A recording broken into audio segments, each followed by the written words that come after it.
Masuk ya? Ya. Bismillahirrahmanirrahim. Assalamualaikum warahmatullahi wabarakatuh. Alhamdulillah wa syukrulillah wa la hawla wa la quwata illa billah. Asyhadu an la ilaha illallah wa asyhadu anna Muhammadan abduhu wa rasuluh la nabiyya ba'dah.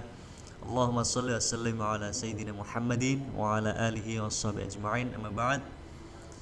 Yang saya hormati Bapak Kepala SMA Negeri 1 Banjarnegara beserta guru dan staf karyawan yang insyaallah kita semua berjihad, berjuang untuk mencerdaskan anak bangsa. Semoga dibalas oleh Allah kebaikan berlipat ganda. Kemudian yang saya sayangi, saya banggakan adik-adik sekalian, teman-temanku, anak-anakku semua, hadirin wal hadirah rahimakumullah, baik yang hadir secara virtual di rumah masing-masing maupun yang hadir di Studio 1 SMA Negeri 1 Banjarnegara dari teman-teman OSIS, Sekbid Kompit 1 dan juga dari Rohis Ceria SMA Negeri 1 Banjarnegara. Insyaallah kalian semua adalah anak-anak yang soleh-solehah yang membanggakan orang tua. Selamat dunia akhirat. Allahumma amin. Alhamdulillah, marilah kita senantiasa haturkan rasa syukur kita kehadirat Allah SWT karena kita telah diberikan berbagai begitu banyak karunia yang diberikan Allah kepada kita semua sehingga kita pada pagi hari ini bisa bertatap maya ya, dan juga yang di offline di sini bisa bertatap muka dalam keadaan sehat walafiat, tidak kurang suatu apa. Kita juga bersyukur ya, kita sudah bertemu kembali dengan bulan Ramadan, bulan yang begitu mulia, bulan yang kita cintai, yang mana kita dari bulan Rajab dulu sudah berdoa, ya Allah, Allahumma barik lana fi Rajaba wa Sya'bana wa ballighna Ramadan. Ya Allah, berikanlah keberkahan di bulan Rajab, Sya'ban, dan sekarang alhamdulillah Allah mengabulkan doa kita, bisa bertemu, bisa dipanjangkan umurnya sehingga bisa beribadah, bisa berpuasa di bulan Ramadan yang suci ini. Kemudian sholawat dan salam marilah kita selalu haturkan kepada junjungan kita, baginda kita Rasulullah Muhammad sallallahu alaihi wasallam yang kita cintai, yang kita jadikan suri tauladan dan kita harap-harapan syafaat ila yaumil qiyamah nanti. Allahumma amin. Sholawat ini adalah wujud cinta kita kepada Rasulullah Muhammad sallallahu alaihi wasallam. Kalau biasanya kita lagi jatuh cinta, lagi kesengsem, lagi senang sama seseorang, biasanya kan selalu di dalam hatinya terngiang-ngiang selalu. Wah, Mas Ezra misalnya. Ya, biasanya kayak gitu. Di dalam hatinya selalu terngiang-ngiang namanya. Kemudian ketika kita lagi gabut misalkan, biasanya bersenandung ya, bernyanyi-nyanyi, kau rinduku, jiwaku indah memanggil dirimu, misalnya itu ya. Lah, padahal apa, mohon maaf adik-adik teman-temanku sekalian, padahal apa, seringkali kita mengungkapkan, mengekspresikan rasa cinta, rasa sayang kita kepada seseorang yang padahal mohon maaf belum tentu orang itu cinta juga atau sayang juga sama kita. Nah, rasanya kan apa ya istilah ya, ente ya, nice try ya, rasanya sakit sekali ya. Tetapi padahal apa, Rasulullah Muhammad sallallahu alaihi wasallam itu betul-betul ya sangat mencintai kita ya. Seandainya kalau kita saja ya mencintai seseorang kok orang itu tidak membalas cinta kita, rasanya gimana? Sakit hati kan, rasanya sedih gitu ya. Lah, begitu juga dengan Rasulullah ya. Rasulullah itu bahkan sampai akhir hayatnya ya, yang disebut-sebut namanya bukan istrinya yang cantik jelita ya, bukan anaknya, anak cucunya yang lucu-lucu, tetapi siapa? Ummati, umatku. Nah, makanya kayaknya rasanya sangat zalim ketika Rasulullah yang begitu cintanya kepada kita semua tidak disambut rasa cinta beliau oleh kita semua. Rasanya sangat zalim ya. Minimal dalam hati kita menyadari, oh ya, terima kasih ya Allah, Allah sudah mengutus Rasul yang begitu mulia untuk menyelamatkan kita minal dzulumati ilan nur, dari gelap gulita masa-masa jahiliyah menuju terang benderang, masa peradaban yang penuh dengan cahaya ilahi, ya. Yang dulu orang-orang konon kisahnya dulu kan orang-orang sering tidak tidak pakai baju, atau orang tidak punya malu dan sebagainya jalan di jalan raya, tapi Rasulullah mengajarkan kepada kita, umat manusia, tutuplah auratmu, misalkan seperti itu. Untuk apa? Untuk kita semua, ya. Untuk kita semua, begitu sayangnya Rasulullah pada kita semua, sehingga kita disuruh jagalah dirimu, ya. Semoga sepeninggalnya Rasulullah itu kita bisa menjaga diri kita, menjaga keimanan dan ketakwaan kita pada Allah Subhanahu wa taala. Kemudian tadi di dalam hati, ya. Kemudian juga biasanya kalau kita lagi senang kayak tadi kan senangnya nyanyi-nyanyi itu, ya. Nah, begitu juga dengan cinta kita kepada Rasulullah Muhammad sallallahu alaihi wasallam. Karena apa? Allah sudah memerintahkan kita semua dalam Al-Qur'an. Innallaha wa malaikatahu yusholluna 'alan nabi. Ya ayyuhalladzina amanu shollu 'alaihi wa sallimu taslima. Allah dan para malaikat berselawat atas para nabi. Ya ayyuhalladzina amanu, wong kang podo iman, ya. Orang yang mengaku beriman, ya. Kalau yang tidak beriman tidak Orang yang mengaku beriman, ya. Shollu, ya, sampaikanlah sholawat, wa yusallimu taslima, dan sampaikanlah salam dengan sebaik-baiknya salam. Maka dari itu, ya, kita diperintahkan oleh Allah minimal bersolat berapa kali bersolawat? Minimal 9 kali, minimal. Dihitung, pas lagi sholat subuh sekali, zuhur 2 kali, asar 2 kali lagi, maghrib 2 kali, isya 2 kali lagi. Mudeng ya? Iya, insya Allah yang teman-teman di rumah juga mudeng. Ada rukunnya, wajib kita bersolawat minimal 9 kali. Lah, tetapi kayak kita di sekolah lah, ya, kayak kita di sekolah. Kita kan senang berlomba-lomba, pingin nilainya paling baik, apa yang penting lulus KKM. Ya paling baik, tentu paling baik, pinginnya paling baik lah. Kalau KKM kita tadi 9, nah paling baiknya berapa? Sebanyak-banyaknya.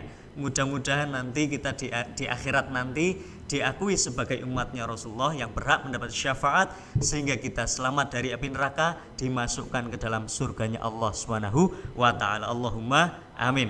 Maka dari itu mari saya mengajak teman-teman sekalian, adik-adikku sekalian, dan hadirin wal hadirah, baik yang di studio 1 dan juga di rumah, sebelum kita sedikit merenungi materi kita pada hari ini, mari kita bersolawat terlebih dahulu. Kita kasih usul solawatnya apa ini? Salatullah salamullah ala Taha Rasulillah. Salatullah salamullah ala Yasin Habibillah. Monggo yang di studio dan juga di rumah silakan kita bersolawat. Salatullah salamullah ala Taha Rasulillah. Salatullah salamullah ala Yasin Habibillah. Tawassalna bismillah wa bil hadi Rasulillah wa kulli mujahidin lillah bi ahlil badri ya Allah. Salatullah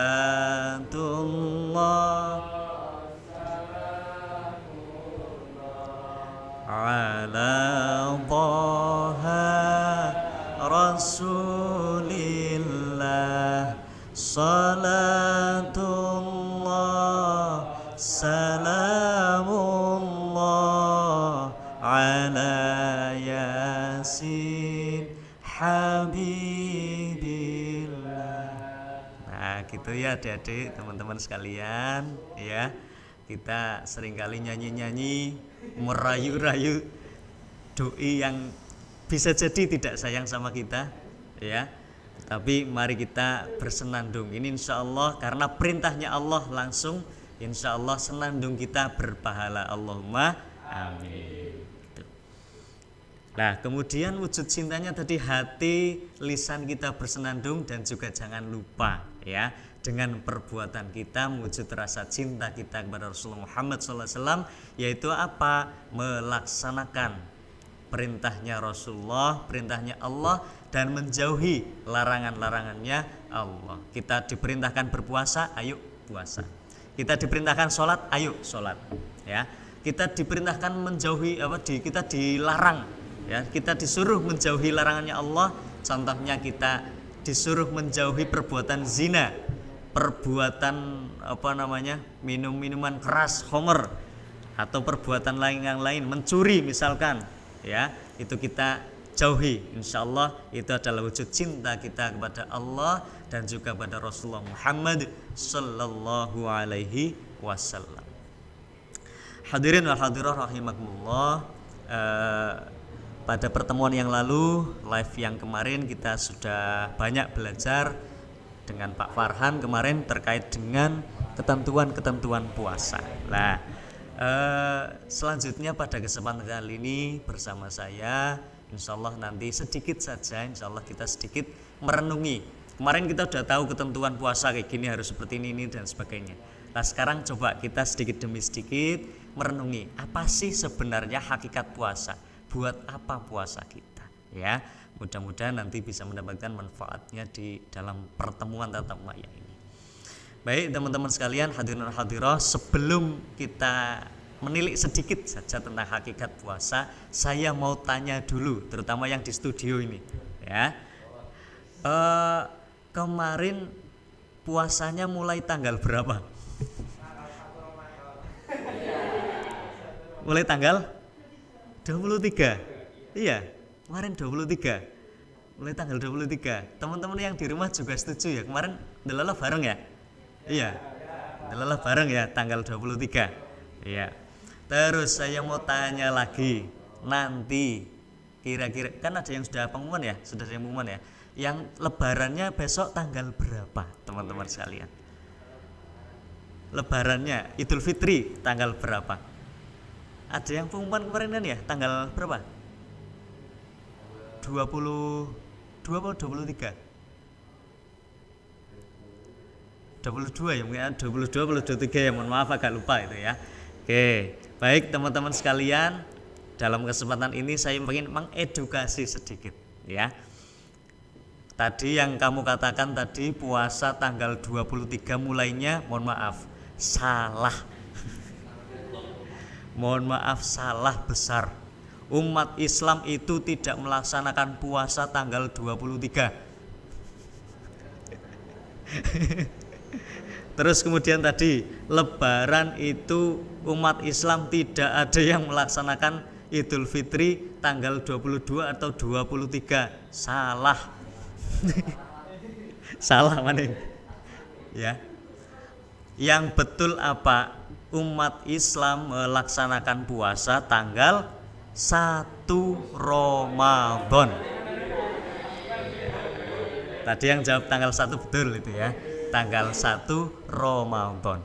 Kemudian lebarannya Idul Fitri tanggal 1 Syawal. Nah, gitu ya. Teman-teman sekalian, mohon maaf perlu saya sampaikan seperti ini. Kenapa? Karena bulan yang mulia, bulan yang suci ini seringkali kita pengen ibadah dengan tenang, pengen ibadah dengan rasa sayang, rasa cinta kepada Allah dan juga rasa cinta kita kepada makhluknya, ya. Tetapi justru dikotori dengan polemik, justru dikotori dengan konflik. Puasa tanggal pira? Ya, tanggal 22, ora tanggal 23. Loh. Saya sebagai penonton ya di masyarakat, mohon maaf, saya sebagai penonton mungguyu tok. Iki kok wong-wong pada ngene sih kebrige maksudnya tanggal 22 tanggal. Lah selama 21 hari kemarin 23 ya, 23. Lah selama 22 hari ngapain? Berarti enggak puasa. Ya, walaupun nanti misalnya mohon maaf ya, walaupun nanti di kalender Masehinya mungkin ada perbedaan, monggo. Ini keyakinan masing-masing, semua orang punya keyakinan, punya guru, ya, punya panutan masing-masing, ya. Tetapi umat Islam harus bersatu, harus sepakat puasa wajib kita tanggal 1 Ramadan. Kemudian Idul Fitri nanti tanggal 1 Syawal. Gitu ya teman-teman sekalian ya, sepakat ya. Oke.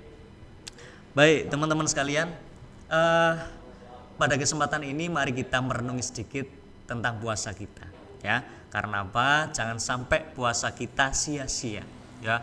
Dari habis sahur itu subuh, fajar, tepat fajar, kita puasa sampai maghrib, kita menahan lapar, dahaga, jangan sampai kita kemudian sia-sia, ya. Karena banyak sekali orang yang berpuasa tetapi tidak memperoleh apa-apa, tidak mendapatkan apa-apa kecuali hanya lapar dan dahaga. Naudzubillah min dzalik. Kita pengennya apa, ya? Kita pengennya puasa kan diberikan pahala oleh Allah. Karena apa? Dalam sebuah hadis riwayat Muslim, kullu amal ibni Adam yudha'aful hasanah asyru amthaliha ila sab'i mi'ah dhi'fin. Qala Allah azza wa jalla illa shaum fa innahu li wa ana ajzi bihi yad'u syahwatahu wa ta'amahu min ajli. Ya. Setiap amal anak Adam, ya, amal kebaikan, ya, amal kebaikan ini konteksnya, ya. Amal kebaikan anak Adam itu dilipat gandakan 10 sampai 700 kali lipat kebaikan pahalanya, ya. Tapi kemudian Allah mengatakan dalam hadis qudsi ini riwayat Muslim bahwasanya kecuali puasa, illa shaum, kecuali puasa, ya. Puasa ini as-shaumuli, puasa itu untuk Allah langsung, ya. Wa ana ajzi bihi, dan Allah langsung yang memberikan pahalanya, ya. Ini makanya ada yang menafsirkan lebih kita berpuasa di bulan Ramadan itu pahalanya lebih dari 700 kali lipat, kan seperti itu. Ini dari sini, ya. Pahalanya berapa? Wallahu a'lam. Begitu luar biasanya. Nah, ini syaratnya apa? Ya, syaratnya yada'u syahwatahu wa ta'amahu min ajli. Kita meninggalkan syahwat dan juga meninggalkan makan minumnya semata-mata untuk apa? Mengharap Allah, mengharap pahalanya Allah. Man shoma ramadhana imanan wahtisaban ghufira lahu ma taqaddama min dzambi. Barang siapa, ya, yang berpuasa di bulan Ramadan, man shoma ramadhana imanan wahtisaban. Syaratnya lagi apa? Imanan wahtisaban. Dengan landasan iman, yakin bahwasanya ini perintah Allah, wajib dilaksanakan, ya.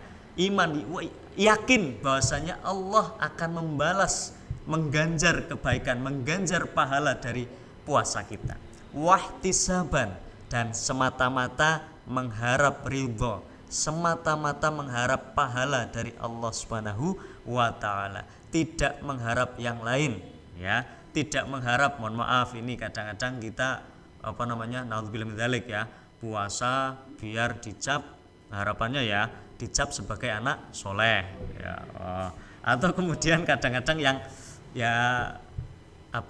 diajari baik sih sebenarnya, tapi jangan sampai kebanjur. Contoh, kita berpuasa berharap supaya semata-mata berharap supaya diberikan baju baru, ya, sama ibu. Atau kemudian semata-mata untuk dikasih THR yang banyak, ya, yaitu efek samping lah, ya, efek samping. Tapi yang semata-mata seharusnya kita berharap adalah wahtisaban, semata-mata mengharap ridhonya Allah, mengharap pahala dari Allah Subhanahu wa taala. Maka nanti akan dibalas oleh Allah, ghufira lahu ma taqaddama min dzambi. Maka Allah berjanji, ya, kalau kita berpuasa dengan landasan iman dan mengharap kepada Allah semata, maka ghufira lahu ma taqaddama min dzambi. Allah akan mengampuni dosa-dosa kita yang telah lalu. Allahumma amin. Kita ingin sekali puasa kita tidak menambah dosa, tetapi kita pingin puasa kita untuk membakar dosa-dosa kita yang mudah-mudahan nanti setelah 1 bulan kita menuju Idul Fitri, hari yang penuh kesucian, kita sudah terbebas dari dosa-dosa kita. Allahumma amin. Tuh.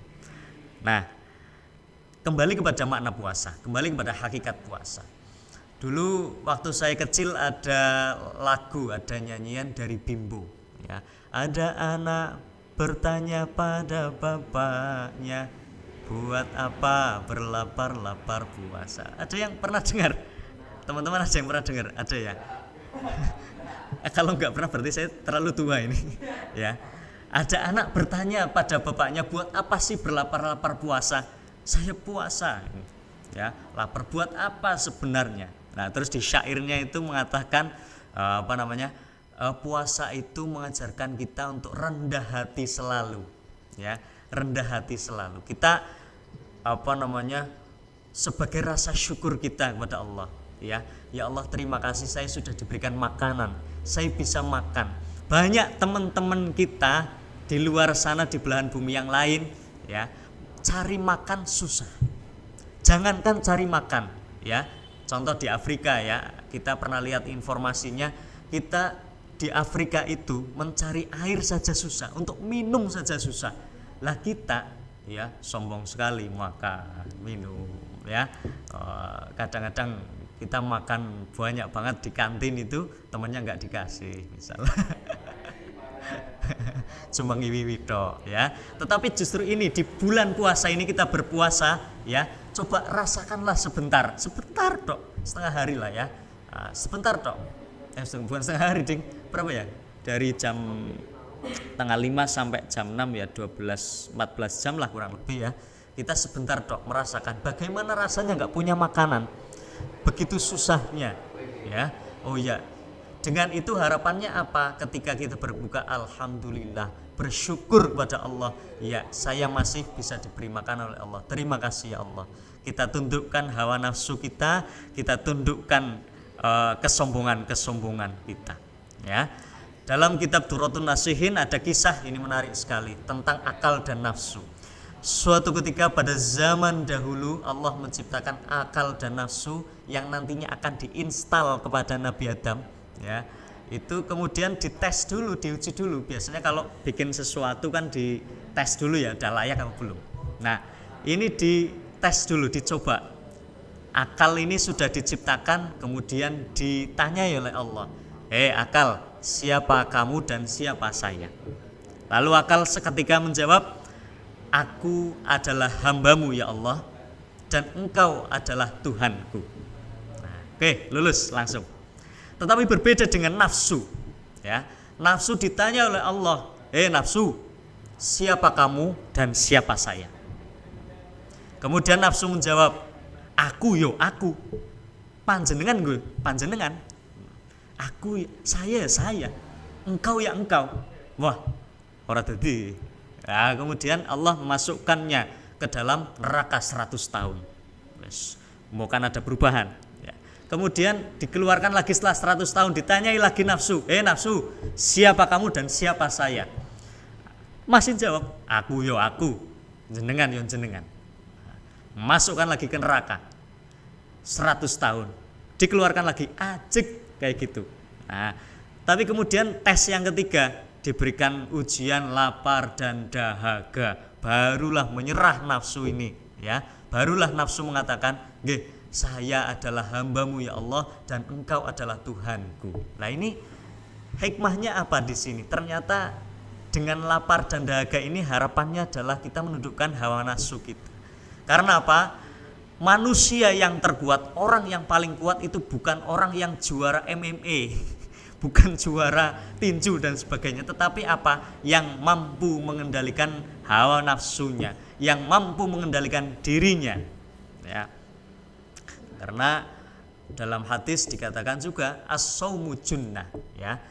Puasa itu diharapkan juga sebagai perisai hati kita untuk menundukkan hawa nafsu kita, perisai hati kita, perisai diri kita untuk menjauhi hal-hal yang tidak baik, hal-hal yang mudorot, hal-hal yang penuh dengan dosa, ya, junnah, perisai, ya, harapannya seperti itu.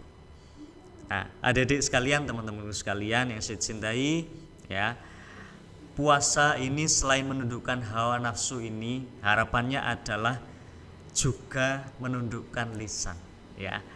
Perlu saya bacakan ini dalam sebuah hadis dikatakan bahwasanya ada khamsu yuftir nasaim al-ghibah wan namimah wal kadhib wal qublah wal yamim al fajirah.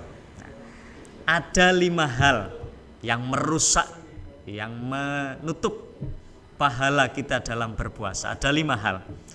Yang pertama al-ghibah. Nah, apa ini ghibah?